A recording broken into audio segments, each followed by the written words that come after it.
Hi hello welcome back to our channel. This is Aishwarya. இன்றைக்கி நம்ம என்ன டாபிக் பார்க்க போகிறோன்னா English literature new Broadway 8th ஸ்டாண்டர்டோட புக்கில் இருந்துட்டு ஃபர்ஸ்ட் ப்ரோஸ் நம்ம பார்க்க போகிறோம். Prose number 1. Topic Rashid School at Okhla.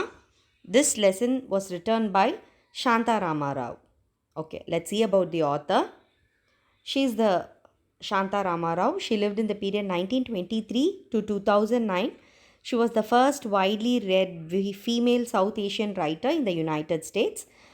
She was born in Chennai. She grew up in India, Great Britain and South Africa. இங்கே எல்லாம் அவங்க இருந்திருக்காங்க. And made the unusual choice of attending college in the United States rather than in England. ஓகேங்களா? She worked as a journalist for publications as varied as the New Yorker and Reader's Digest, and has written travel stories from Asia, Africa and the former Soviet Union.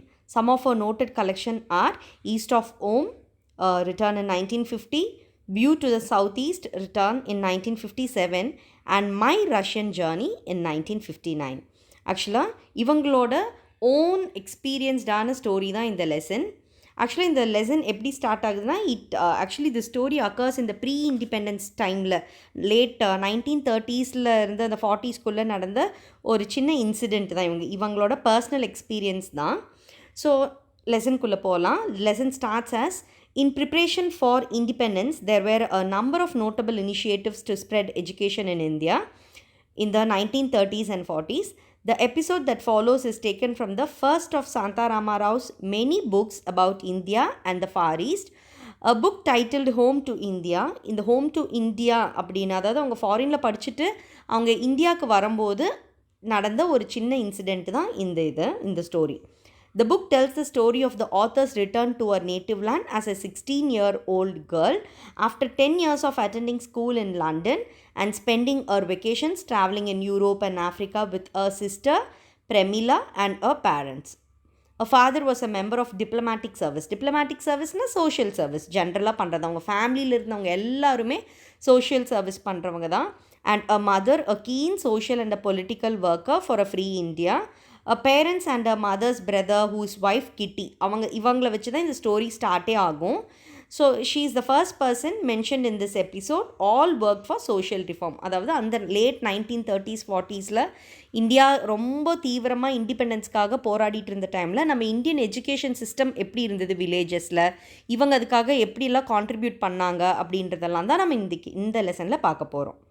So, after returning to India from school in London in 1939, the author visited her aunt Kitty in Delhi. So, டெல்லியில் இருந்து அவங்க அத்தையை தான் பார்க்கறக்கு வந்திருக்காங்க. அவங்க தான் கிட்டி. It was Kitty who suggested the trip to Rashid School at Okhla. So Agra பக்கத்தில் இருக்கிற ஒரு சின்ன வில்லேஜ் தான் ஓக்லான்ற ஒரு கிராமம். அங்கே ரஷீத் அப்படின்ற ஒருத்தர் ஒரு வில்லேஜ் ஸ்கூல் நடத்திட்டு இருந்தார். அவர் என்னென்ன அப்டிக்கல்ஸ் எல்லாம் ஃபேஸ் பண்ணி அந்த ஸ்கூல் எப்படியெல்லாம் ரன் பண்ணாருன்றத அவங்கக்கிட்டேயே போய் நேரில் கேட்டு தெரிஞ்சுக்கலாம் அப்படின்னு கிட்டி சஜஸ்ட் பண்ணுறாங்க. ஸோ ஒரு நாள் என்ன ஆகுதுன்னா கிட்டியும் சாந்தா ராமாராவும் அந்த ஸ்கூலை நோக்கி பயணிக்கிறாங்க. இப்படி தான் நம்ம லெசன் ஸ்டார்ட் ஆக போகுது. So let's get in to the lesson.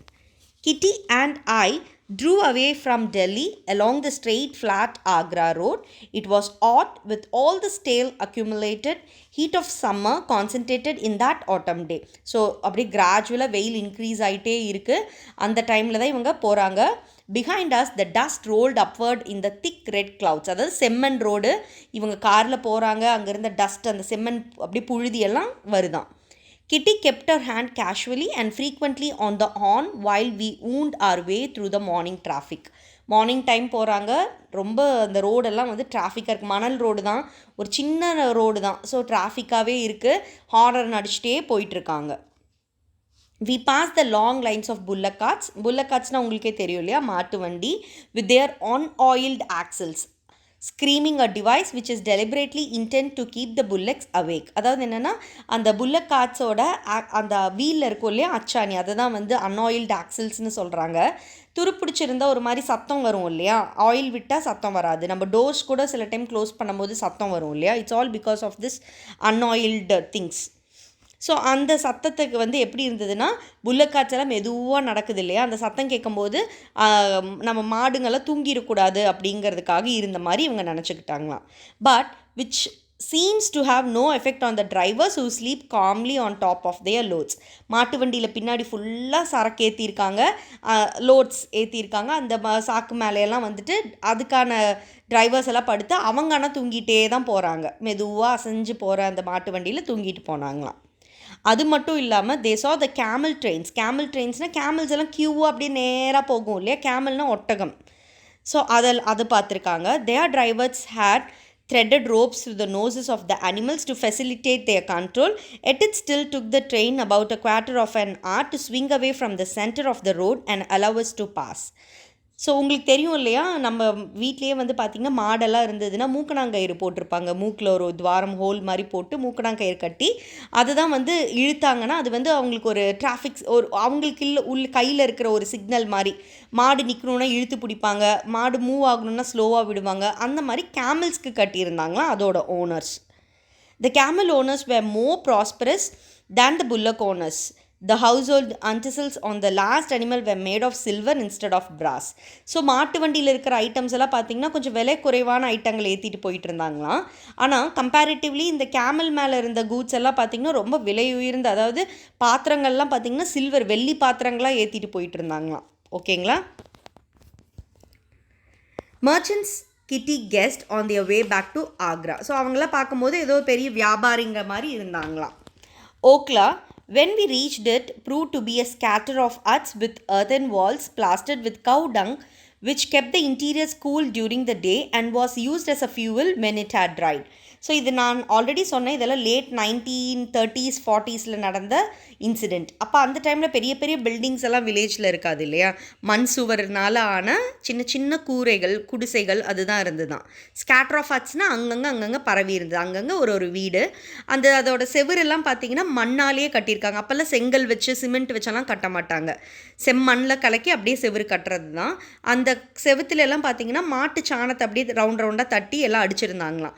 So என்ன ஆகும்னா பகல் டைமில் அது உள்ள ரூமுக்கு ரொம்ப சில்லுன்னு இருக்கும். அட் த சேம் டைம் அந்த மாட்டு சாணம் நல்ல வெயிலில் காஞ்சி கீழே விழுந்ததுன்னா அதுதான் வந்து அவங்க ஃபியூவலாக யூஸ் பண்ணுவாங்க. அதாவது நெருப்பெல்லாம் சமைக்கிறதுக்கெல்லாம் வந்து விறகாக அதை தான் யூஸ் பண்ணிகிட்டு இருந்தாங்களாம். There was an absurdly tiny shop whose proprietor was a member of the village panchayat, the 5 men who are traditionally elected as governors of the village. அங்கே சின்ன சின்ன கடை இருக்குது, அதுதான் வந்து அந்த கடைக்காரங்க தான் அந்த ஊரில் இருக்க ஒரு பெரிய வியாபாரிங்க. அதே சமயம் அவங்க தான் வில்லேஜ் பஞ்சாயத்துக்கு சேர்ந்த அந்த பஞ்சாயத்து தலைவர்களாகவும் இருந்தாங்களாம். He acted as the village bank as well as the village letter writer. பார்த்திங்களா, அந்த ஊரில் இருக்கிற ஒரு பணக்காரர் தான் அந்த கடையை வச்சுருக்காங்க. அவங்க என்னென்னவா இருந்திருக்காங்கன்னா பஞ்சாயத்து தலைவராக இருந்திருக்காங்க, அந்த ஊரில் வந்துட்டு வில்லேஜ் பேங்க், அதாவது மக்களெல்லாம் பணம் சேகரித்து வைக்கிறதுக்கு அவங்கக்கிட்ட தான் கொடுத்துருக்காங்க.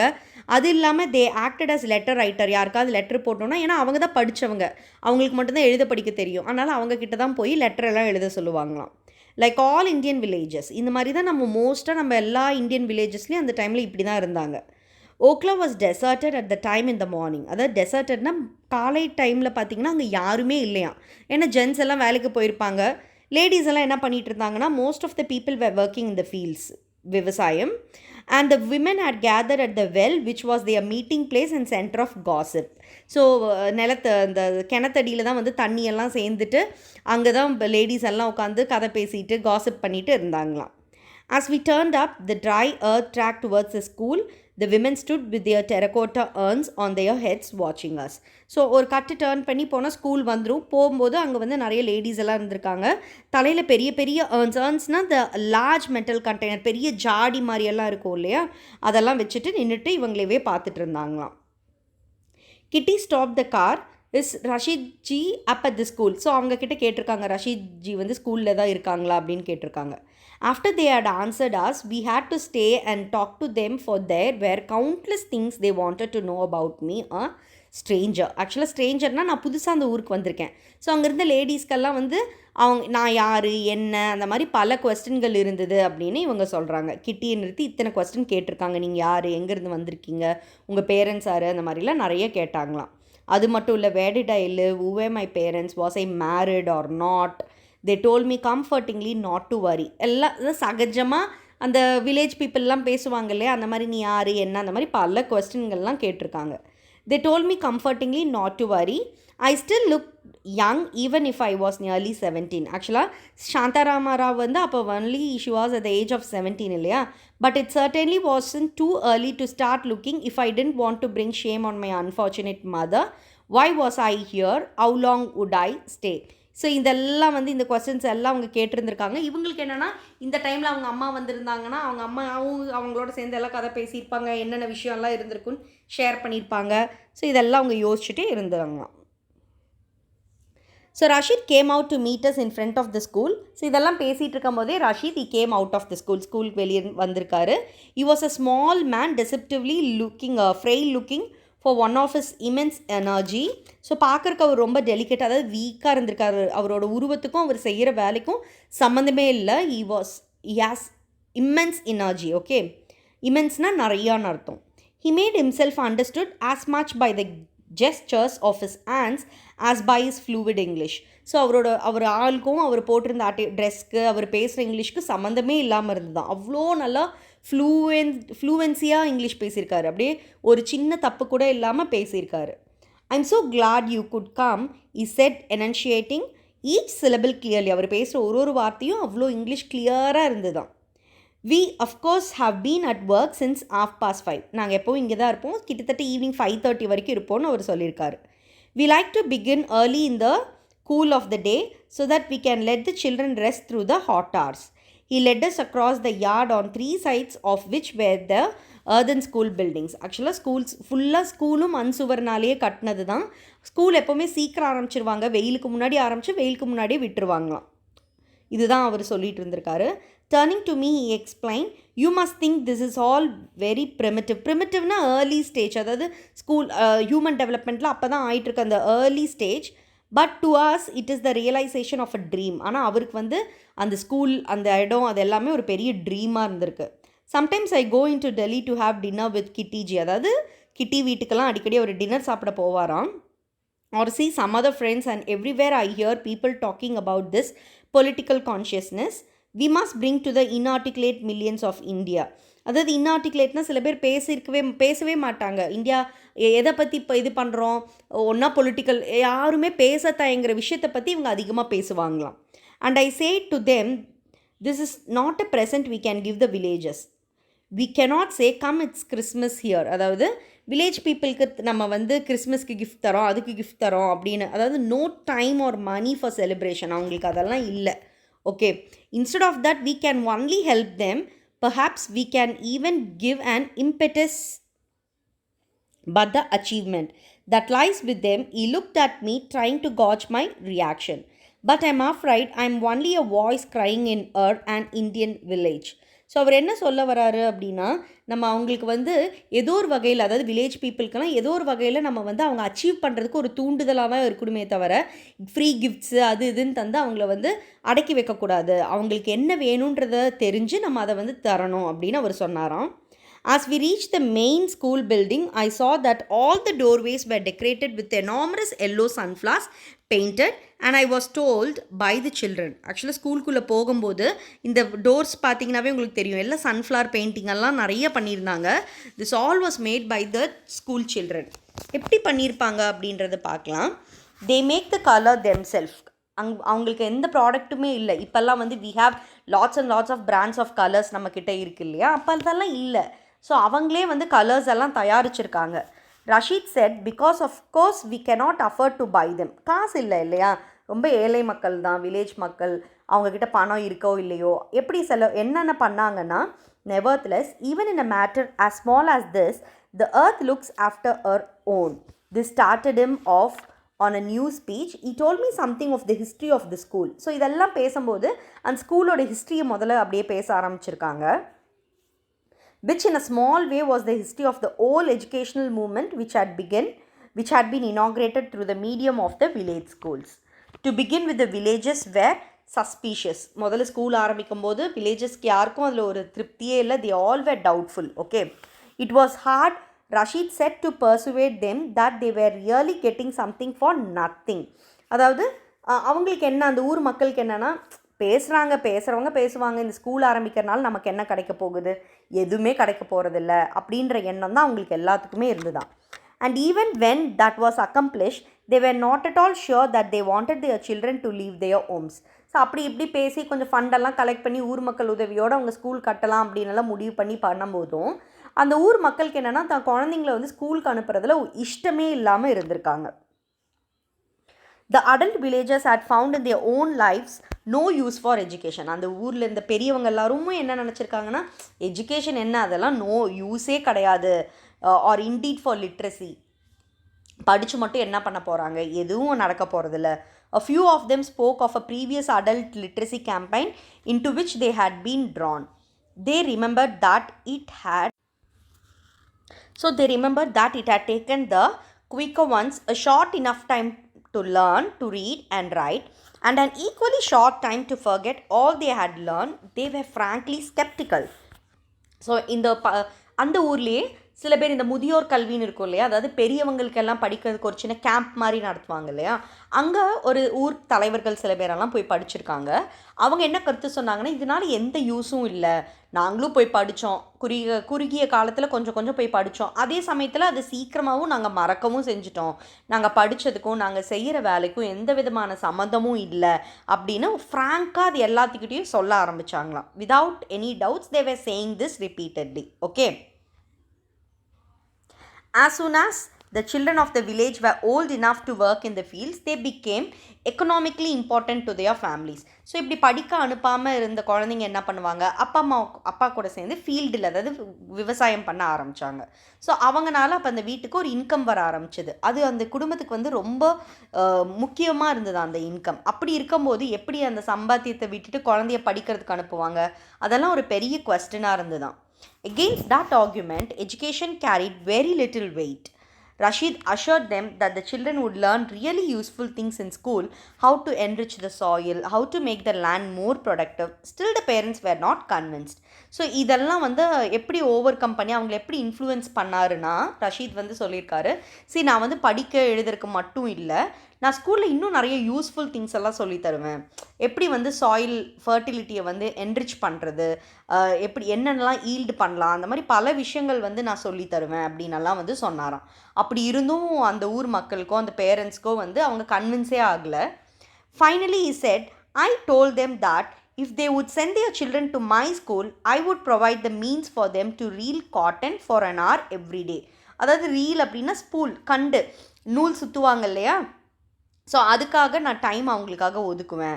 At least at last the villagers saw some concrete good in education. Okay, படித்தது போக இந்த வேலையெல்லாம் அவர் சொல்லித்தராருன்னா இது மூலியமாக அவங்களுக்கு ஏதாவது வீட்டுக்கு சில இன்கம் கிடைக்கும் அப்படின்னு நினச்சாங்களாம். The spools of cotton can be sold for few pice each, less than a penny, but enough to make a substantial difference to the family finance. அதுவும் அவங்க குடும்ப சூழ்நிலைக்கு, குடும்பத்துக்கு ஏதோ ஒரு வகையில் அந்த பணம் வந்து யூஸ்ஃபுல்லாக இருக்கும்னு அவங்க எல்லோரும் நினச்சிருக்காங்க. அது இல்லாமல் ஃபீல்டுலேயே வேலை செஞ்சுட்டு இருந்தவங்களுக்கு இன்னொரு தொழில் தெரியும் குழந்தைங்களுக்கும் அப்படின்னு நினச்சிருக்காங்க. ஐ ஒன் மை பாயிண்ட். அந்த டைமில் அது சொன்னது போது ரஷீத் மேலே அவங்க எல்லாத்துக்கும் ஒரு நம்பிக்கை வந்திருக்கு. They help build the school house and the children come here every day until they are old enough to help their parents in the fields. So சின்ன குழந்தைங்கள்லாம் வர ஆரம்பித்தாங்க. ஒரு ஸ்டேஜ் அப்பா அம்மாவுக்கு போய் வேலை செஞ்சு தர வரைக்கும் அவங்க வந்து ஸ்கூலில் வந்து படிக்க ஆரம்பித்தாங்க அப்படின்னு சொல்லியிருக்காரு. We reached a group of children in a corner of the yard who were building a relief map. So இதெல்லாம் பேசிகிட்டே நடந்து போயிட்டு இருக்கும்போது ஒரு ஸ்கூலில் ஒரு கார்னரில் சில குரூப் ஆஃப் ஸ்டூடெண்ட்ஸ் என்ன பண்ணிகிட்டு இருந்திருக்காங்கன்னா, they were drawing a relief map. எப்படி வேர்ல்டையே அவங்க அந்த ஊரை விட்டே சுற்றி போனதில்லை. They were drawing a map. Somewhere soaking mehndi leaves to make a red dye to colour the countries. அந்த மேப்பில் வந்து கண்ட்ரிக்கெல்லாம் கலர் பண்ணுறதுக்கு ரெட் கலர் மெஹந்தி லீவ்ஸ் இருக்குது இல்லையா, அதையெல்லாம் அரைச்சி சோக் பண்ணி அரைச்சி அதெல்லாம் பூசிகிட்டு இருந்தாங்களாம். இது பார்க்கும்போது அவங்களுக்கு ரொம்ப சர்ப்ரைசிங்காக இருந்திருக்கு. இட் இஸ் அஸ்டானிஷிங் செட் கிட்டி, how they can accept the idea of world geography when they have never been further than 20 miles from their village. அதாவது அவங்க ஊரை சுற்றி அந்த வில்லேஜை சுற்றி ஒரு 20 கிலோமீட்டர் 20 மைலை தாண்டி அவங்க எங்கேயுமே போனதில்லை. அவங்களுக்கு எப்படி இந்த வேர்ல்டு மேப் அந்த இதெல்லாம் தெரியும் அப்படின்னு நினைக்கும் போது அவங்களுக்கு ரொம்ப சர்ப்ரைசிங்காக இருந்துதான். ஸோ அந்தளவுக்கு ரஷீத் வந்து அவங்களெல்லாம் இன்ஃப்ளூயன்ஸ் பண்ணி கொஞ்சம் கொஞ்சமாக சொல்லி கொடுத்து வளர்த்திருக்காரு. Okay, Rashid looked around the class with affection and triumph. அது வந்து அவருக்கு ஒரு பெரிய சக்ஸஸாக அவர் ஃபீல் பண்ணாராம். It was much easier to get the villages to consent to co-education than it would have been to get the consent of towns people. So அவங்கக்கிட்ட முதல்ல கோ எஜுகேஷன்னா எப்படி ரொம்ப ஸ்ட்ரிக்டாக இப்போவே கோ எஜுகேஷன் நிறைய பேரண்ட்ஸ் தயக்கப்படுறாங்க. அப்போ லேட் 1940ஸ்லாம் எப்படி இருந்திருப்பாங்க? ஒருத்தவங்கக்கிட்டையும் பேசி கன்வின்ஸ் பண்ணி அங்கே இருக்கிற டவுன் பீப்புள்னால் அந்த ஊர் பஞ்சாயத்து தலைவர்கள்கிட்டலாம் பெர்மிஷன் வாங்கி கேர்ள்ஸ் அண்ட் பாய்ஸ் சேர்ந்து படிக்கிறதுக்கு அவர் பெர்மிஷன் வாங்கியிருக்காரு. அந்த மாதிரி நிறைய கஷ்டப்பட்டு கொஞ்சம் கொஞ்சமாக அந்த ஸ்கூலை அவர் முன்னேற்றத்துக்காக முயற்சி பண்ணிகிட்டே இருந்தாராம். I hope industrialism doesn't draw our people into the cities too soon. Though they lost that independence of spirit that only ownership and the land can give. அவங்களோட மிகப்பெரிய இது என்ன அப்படின்னா ஒரு இண்டஸ்ட்ரி வந்து அந்த இண்டஸ்ட்ரியில் போய் வேலை செய்கிறது அப்படின்ற எண்ணமெல்லாம் மக்களுக்கு இல்லை. They just own the ownership. நம்ம நிலம், நம்ம விவசாயம் பண்ணணும், நம்ம சம்பாதிக்கணும், நம்ம எல்லாத்துக்கும் கொடுக்கணும் அப்படின்ற எண்ணம் தான் அந்த டைமில் மக்கள் மத்தியில் ரொம்ப இருந்துதான். அப்போ இண்டஸ்ட்ரியலைசேஷன்லாம் நம்ம அதாவது பெருசாக பெரிய லெவலில் வரலை. Okay, late that afternoon when we were leaving Okhla, so they are just going back to Delhi. Kitty asked Rashid to come into Delhi and have dinner at her house. Or do you have your mother's class tonight? She remembered suddenly. So நாங்கள் இப்போ கிளம்புறோம், time ஆச்சு, நீங்கள் night டின்னருக்கு எங்களோட சேர்ந்துக்கோங்க அப்படின்னு சொல்லியிருக்காங்க. டக்குன்னு கிட்டி கேட்டிருக்காங்க, உங்களோட நைட் மதர்ஸ் கிளாஸ் என்னாச்சு அப்படின்னு. What is that mother's class, என்ன மீன் பண்ணுறாங்கன்னு பார்க்கலாம். No, he answered, that isn't it until tomorrow. I would like very much to time with you. இன்றைக்கி எந்த கிளாஸும் இல்லை, நான் கண்டிப்பாக உங்களோட நைட் டின்னருக்கு நான் சேர்ந்துக்கிறேன் அப்படின்னு சொன்னாங்களாம். To tell my nieces about your success with the ladies Rashid, Kitty suggested. So tell my நீஸ்னால் யாருன்னா ஒன்றா பிரதர்ஸோட டாட்டர் இல்லை சிஸ்டர்ஸோட டாட்டர்ஸை வந்து நம்ம நீஸ்னு சொல்லுவோம் இல்லையா. ஸோ என்ன விஷயம், நீங்கள் எப்படி உங்களோட அந்த மதர்ஸ் கிளாஸ் எப்படி சக்ஸஸ்ஃபுல் ஆச்சு அப்படின்றத சொல்லுங்கள் அப்படின்னு சொல்லி கேட்குறாங்க. ரஷீத் லுக்ட் அட் மீ பிங்க்லினா ஒரு மாதிரி வெக்கப்பட்டு பார்ப்பாங்க இல்லையா, அந்த மாதிரி பார்த்தாராம். I am afraid your aunt rather misrepresents the incident. Some of my pupils, you see, after they had been coming to school for some months, must have carried home favorable reports to their parents. So அனுப்பவே மாட்டேன்னு சொன்ன குழந்தைங்கள சில parents அனுப்பியிருக்காங்க. So 2-3 மாதம் வந்துகிட்டே இருந்த குழந்தைங்க கிட்ட நல்ல இம்ப்ரூவ்மெண்ட் தெரிஞ்சிருக்கு அவங்களோட நாலேஜில், அவங்களோட படிப்பில். அதை பார்த்துட்டு அந்த வீட்டில் இருந்த ஜென்ஸ் என்ன பண்ணியிருக்காங்கன்னா, அந்த வீட்டில் இருக்கிற லேடிஸையும் படிக்க வைக்கிறதுக்காக வந்து ரஷீத் கிட்டே கேட்டாங்களாம். தட் இஸ் ஃபர்ஸ்ட் சக்ஸஸ் இல்லையா. C, I'm afraid some of my pupils, you see, after they had been coming to my school for some months, must have carried home favorable reports to their parents. Indeed, their mothers were so impressed that one day several of the men of the village came to me to ask whether their wives would learn as well. Of course, I was delighted with the success of the school. அதுதான் அவரோட பெரிய சக்ஸஸாக அவர் நினச்சாராம். He felt very happy for that. Okay. After some further discussion between Kitty and Rashid about extending the village school system to the other communities around Delhi, Kitty and I left. So நிறைய school விஷயம்லாம் பற்றி பேசிவிட்டு இவங்க 2 பேரும் கிளம்பியிருக்காங்க. அதாவது கிட்டியும் சாந்தா ராமாராவும் அங்கேருந்து கிளம்பிட்டாங்க. But that evening at dinner talk of the school was resumed. திருப்பி ஒரு டின்னருக்கு அங்கே போயிருக்காரு. திருப்பி ஸ்கூல் சம்மந்தமாக அவங்க எதில் பாஸ் பண்ணாங்களோ நிறுத்தினாங்களோ அது திருப்பி ஸ்டார்ட் பண்ணியிருக்காங்க. ரெசியூம்டுனா started. Rashid at home and come in on the Rickety bus that passes through Okhla twice a day. ஓக்லாக்கும் டெல்லிக்கும் போகிற பஸ் ஒரு நாளைக்கு 2 தடவை போகும். அந்த பஸ் பிடிச்சி அவர் வந்திருக்காரு. ப்ராமிஸ் பண்ண மாதிரியே வந்துட்டார். And mother was much interested in what I had to tell of the visit to Okhla. So இவங்க காலையில் போயிட்டு வந்திருக்காங்க, என்னென்ன நடக்கும், என்னென்ன பேசுகிறாங்க அப்படின்றதெல்லாம் இவங்க டைனிங் டேபிளில் சாப்பிட்டுக்கிட்டே டிஸ்கஸ் பண்ணியிருக்காங்க. It must have needed a great deal of courage to carry through a scheme like that, she said turning to Rashid. So ரஷீதை வந்து ரொம்ப பாராட்டியிருக்காங்க அவங்க அம்மா. இதெல்லாம் வந்து இந்த மாதிரி சாத்தியமாக யாருனாலையும் பண்ண முடியாது. you should have a great courage. உங்களுக்கு ரொம்ப நல்ல நம்பிக்கை இருக்குது. you are so brave. நீங்கள் நல்ல இந்த ஸ்கீமெல்லாம் கொண்டு வந்திருக்கீங்க அப்படின்னலாம் அவங்க அம்மா பாராட்டினாங்களாம். see, this is that picture. okay, ஏன்னா ஈஸியான விஷயம் இல்லையா இது. not courage so much as hard work and money. Courage மட்டும் போதாது இல்லையா, இதில் வந்து நிறைய ஹார்ட் ஒர்க் வேணும், பணம் வேணும் அப்படின்னு அவர் சொல்லியிருக்காரு. The officials do not really interfere in matters like this. அதாவது கவர்மெண்ட் அஃபீஷியல்ஸை தான் இங்கே சொல்லியிருக்காங்க. You see theoretically they are on the side of education for all people. எல்லாத்துக்கும் வேணும், எஜுகேஷன் வேணும் அப்படின்னு அவங்க நினச்சாலுமே பாசிபிளாக அது வந்து நிறைய பேர் ப்ராக்டிக்கலாக கொண்டு வரலை. I believe Kitty put in that there are even some laws to the effect for all the good they did. But actually, they might as well forbid not to order somebody. ஓகேவா, not to do something, இது பண்ணாதீங்க அது பண்ணாதீங்க, நிறைய restrictions தான் கொடுத்தாங்களே தவிர இதெல்லாம் சாதிக்கலாம் இதெல்லாம் பண்ணலாம் அப்படின்னு வந்து அவருக்கு கை கொடுத்து ஹெல்ப் பண்ணுறதுக்கு நிறையா பேர் அப்படி இல்லை. The damage would be about the same because naturally we cannot afford public school as on any national scale unless they are subsidized by the government. ஒரு கவர்மெண்ட் எடுத்து ஸ்கூல் நடத்துறதுக்கும் தனியாக ஒருத்தர் ஒரு வில்லேஜில் ஒரு ஸ்கூல் நடத்துறதுக்கும் நிறைய டிஃப்ரென்ஸ் இருக்குது இல்லையா. கவர்மெண்ட் ஸ்கூல்னால் நிறைய ஃபண்டு கொடுப்பாங்க, அந்த மாதிரியெல்லாம் நிறைய அப்பவும் பாலிட்டிக்ஸ் நிறைய இருந்திருக்கு. As long as we don't ask for financial aid, we are left undisturbed. நான் கவர்மெண்ட்டில் போய் என் ஸ்கூலுக்கு இந்த ஹெல்ப் பண்ணுங்கள் அந்த ஹெல்ப் பண்ணுங்கள் நான் கேட்குற வரைக்கும் என்னை எந்த டிஸ்டர்பும் பண்ண மாட்டாங்க. நான் போய் யார்கிட்டையாவது எனக்கு ஸ்பான்சர் பண்ணுங்கள் என் ஸ்கூலுக்கு ஹெல்ப் பண்ணுங்கள் அப்படின்னு கேட்கும்போது தான் அந்த ஃபைல் என்ன இந்த ஃபைல் என்ன நீ என்ன பண்ணுறேன்னு ஏகப்பட்ட கொஸ்டின்ஸ் கேட்பாங்க அப்படின்னு ப்ராக்டிக்கலாக அங்கே பேசிகிட்டு இருந்திருக்காங்க. Rashid smiled timidly as though he were expecting to be contradicted. இது யூஸ்வலாக எல்லா இடத்துலையும் நடக்கிறது தான், இப்போ வரைக்கும் அது நடந்துட்டு தான் இருக்குது. 1940s இப்போ வரைக்கும் நடந்துட்டு தான் இருக்குது. So we came to the last end of the passage. I didn't mean that kind of courage mother said. அம்மா வந்து சொல்கிறாங்க, நான் அந்த மாதிரி சொல்ல வரல. I mean the courageனால் நான் எதை சொல்கிறேன் அப்படின்னா, it would need to build a world. நீங்கள் ஒரு சின்ன சின்ன குழந்தைங்கள இது பண்ணுறீங்க அப்படின்னா, ஆக்சுவலாக ஒரு ப்ராபபே இருக்குது, ஒரு கேர்ள்டு சைல்டு படித்தாங்க அப்படின்னா அந்த ஹோல் ஃபேமிலியை படித்த மாதிரின்னு சொல்லுவாங்க இல்லையா. ஸோ அந்த மாதிரி நீங்கள் வந்து ஒரு வேர்ல்டையே நீங்கள் பில்ட் பண்ணுறீங்க. I know if I had a job on my hands, I wouldn't have the least idea what to put into it. She hesitated. Suppose எங்கிட்ட அந்த ஸ்கூல் இருந்தால் கூட நான் இவ்வளோ நாளாக கொண்டு வர மாட்டேன். These children are never going to forget what you tell them now. இங்கே படிக்கிற ஒரு குழந்தைங்களும் நீங்கள் இன்றைக்கி லைஃப்பில் சொல்லித்தர எந்த விஷயத்தையும் அவங்க மறக்க மாட்டாங்க அப்படின்னு ரஷீத்தை வந்து ரொம்ப மனசார பாராட்டியிருக்காங்க. It must be an almost frightening responsibility இல்லையா. இது வந்து ஒரு ரொம்ப ரொம்ப முக்கியமான responsibility. She looked across that table at Premila and me and added, in the West, they get out of it easily. They teach their children rigidly and then they say, rely on your conscience. அதாவது என்ன அப்படின்னா, குழந்தைங்களுக்கு என்ன சொல்லி தருவாங்க, அப்பா அம்மா வீட்டில் என்ன சொல்லி தருவான்னா, உனக்கு என்ன ரைட் என்ன தப்பு அப்படின்னு நீ நினைக்கிறியோ அதை நீ ஃப்ரீயாக பண்ணு.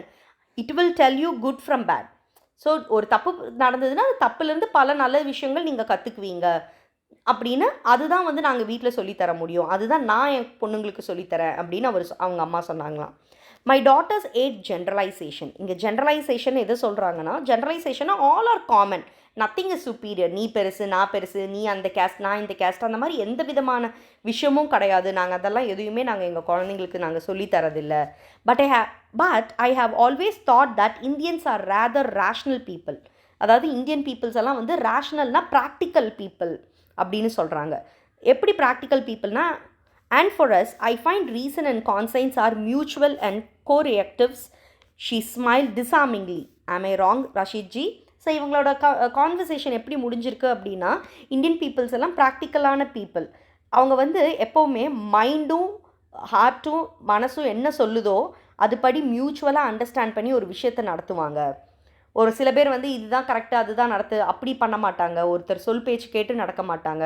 தம் மனசாட்சியும் தம் புத்திசாலித்தனமும் ரெண்டையும் சேர்த்து எது பர்ஃபெக்டாக இருக்கோ அதை வந்து அவங்க கரெக்டாக கடைப்பிடிப்பாங்க. நான் சொல்கிறது கரெக்டாக அப்படின்னு வந்துட்டு டிசார்மிங்லி அப்படின்னா பீஸ்ஃபுல்லாக அந்த கான்வர்சேஷன் கம்ப்ளீட் ஆகிற மாதிரி ஒரு பீஸ்ஃபுல்லான ஒரு நோட்டில் கேட்டிருக்காங்க. ஆம் ஐ ராங்? நான் சொன்னது ஏதாவது தப்பா ரஷீத்ஜி அப்படின்னு கேட்டு இந்த இடத்துல நம்மளோட லெசன் கம்ப்ளீட் ஆகுது. இது வந்து சாந்தா ராமா ராவ் லைஃப்பில் நடந்த ஒரு ரியல் இன்சிடெண்ட் தான் நம்ம இந்த ஸ்டோரியாக நம்ம பார்த்துருக்கோம். Okay, I hope you enjoy the story. Thank you. Do subscribe to our Let's Learn English. Thank you.